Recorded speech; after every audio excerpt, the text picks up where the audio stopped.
In thrones of the past, thrones may shine, but blood flows beneath them. Here we reveal the dark backstage of power, betrayals, passions, and secrets that changed the world. Because behind every crown, there's always a downfall.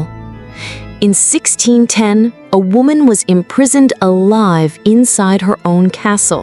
Her windows were sealed with bricks and her doors shut forever. For 4 years, she lived locked between stone walls, alone, without trial, without forgiveness. Her name was Elisabeth Báthory, and her fame has echoed through the centuries as the greatest serial killer in history. But is that true? Or was she the victim of the greatest political conspiracy of her time?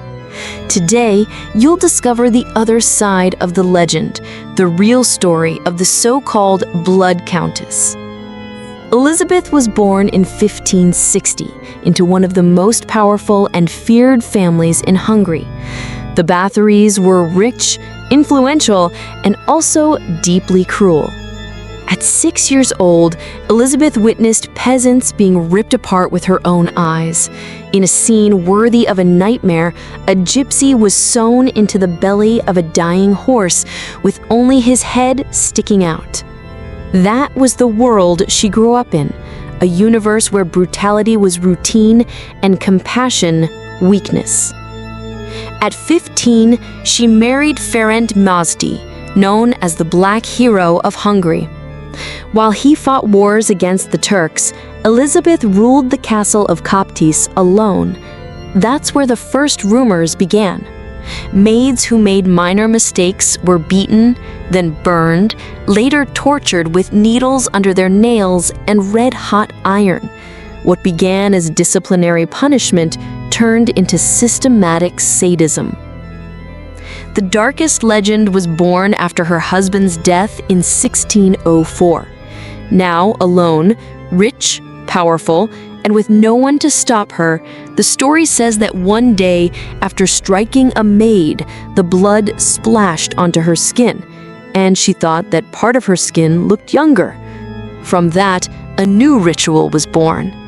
Young girls were hung upside down, cut so that the blood would flow into basins. Elisabeth would bathe in it, a delusion of vanity, an obsession with eternal youth. For a long time, her victims were poor peasant girls. Nobody cared. But when she began attracting young girls from the lesser nobility, everything changed. Daughters of impoverished noble families were lured in with promises of education. They entered the castle and never left. When the rumors reached King Matthias of Hungary, he acted. In 1610, her own cousin, Count Terzo, invaded the castle. What they found was horror. One dead girl, another agonizing, prisoners mutilated, bodies with more holes than flesh. Her accomplices were tried quickly and brutally, but Elisabeth herself was never judged. She was sealed alive in her chambers. For 4 years, she spoke to the world only through letters.